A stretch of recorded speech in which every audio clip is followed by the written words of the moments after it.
لله وكفى وسلام على عباده الذين اصطفى أما بعد. فعن أبي هريرة رضي الله عنه قال: بينما رجل يصلي مسبلا إزاره إذ قال له رسول الله صلى الله عليه وسلم: اذهب فتوضأ. فذهب فتوضأ ثم جاء ثم قال: اذهب فتوضأ. فذهب فتوضأ ثم جاء فقال له رجل: يا رسول الله ما لك أمرته أن يتوضأ؟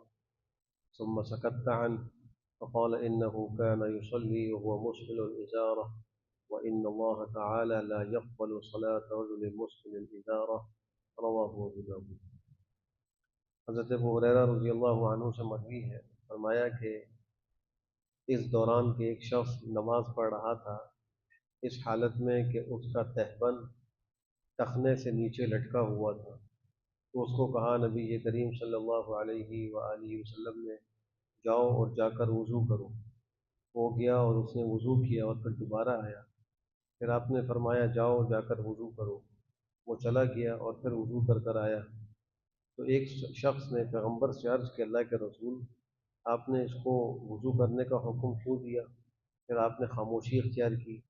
تو آپ نے فرمایا کہ یہ اپنے تہبند کو لٹکا کر نماز پڑھ رہا تھا، اور اللہ سبحانہ و تعالیٰ اس شخص کی نماز کو قبول نہیں کرتے جو اپنے تہبند کو لٹکانے والا ہو۔ اس حدیث شریف سے دو باتیں معلوم ہیں۔ ایک بات تو یہ معلوم ہوئی کہ انسان کے ظاہر کا اثر باطن پر پڑتا ہے۔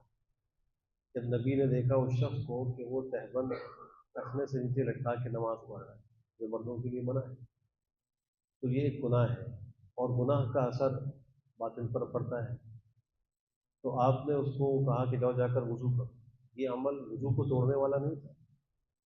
نواقض وضو میں یہ عمل شامل نہیں، یعنی اگر کوئی شخص ٹخنے سے نیچے اپنا پاجامہ وغیرہ لٹکائے تو اس کا وضو ٹوٹتا نہیں ہے، لیکن پیغمبر فرمانے جاؤ جا کر وضو کرو، تو دو دفعہ کہنے کے بعد بھی اس کو توجہ نہیں ہوئی۔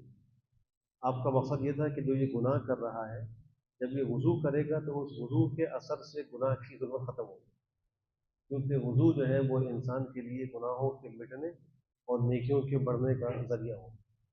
اس کی آپ نے یہ فرمایا۔ دوسری بات یہ ہے کہ آپ نے اس کو براہ راست ٹوکا نہیں، یہ نہیں کہا کہ تم کو میں واپس اس لیے بھیج رہا ہوں کہ تم یہ غلطی کر، بلکہ کہا جاؤ جا کر وضو کرو۔ شراح نے لکھا ہے اس کا مقصد یہ تھا تاکہ اس شخص کو کچھ غور و فکر کرنے کی عادت ہو، وہ سوچے کہ میں نے ایسا کیا کام کیا کہ مجھے نبی نے کہا جاؤ جا کر وضو کرو، میرا تو وضو نہیں ٹوٹا تھا۔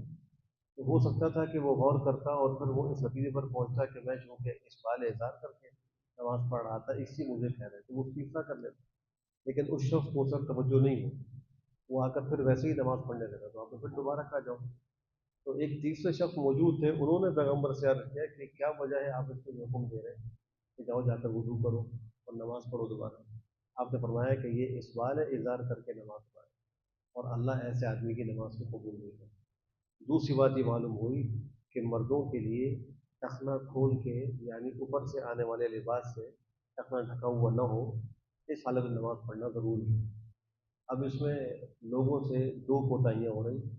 ایک کوتاہی تو یہ ہو رہی ہے کہ وہ عام حالت میں اپنے پینٹ پتلون کے پانچے کو یا شلوار کو ٹخنے سے نیچے رکھتے ہیں، چلتے پھرتے عام حالت میں ایسے نظر آتا ہے، اور وہ اس کو اوپر کرنے کو گناہ سمجھتے ہیں، حالانکہ یہ مردوں کے لیے منع ہے۔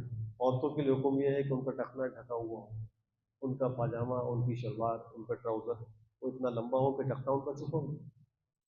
اور بعض لوگ یہ سمجھتے ہیں کہ صرف نماز کی حالت میں شلوار وغیرہ یا پائچے کو اوپر کرنا ضروری ہے، اس کے بعد ضروری ہے، حالانکہ ہر حال میں چلتے وقت یا کھڑے ہوتے وقت مردوں کو چاہیے کہ وہ اوپر سے آنے والا جو لباس ہے اس سے ٹخنے کو کھا لیں۔ اس لیے اس حدیث شریف کی روح ہے ایسے آدمی کی نماز تو اگرچہ ہو جائے گی، آپ تبیین ایسا فرما رہے ہیں، لیکن اس میں کراہت ہے۔ تو جو لوگ نماز اس طرح پڑھتے ہیں کہ ان کا ٹخنا اوپر سے آنے والے لباس سے چھپا ہوا ہوتا ہے، ان کی نماز فقہاء کے نزدیک مکروہ ہوتی ہے۔ مکروہ ہونے کا مطلب یہ ہے کہ ناپسندیدہ ہے، ثواب میں کمی ہوتی ہے، اس لیے اس عمل سے احتیاط کرنے کی ضرورت ہے۔ الحمدللہ۔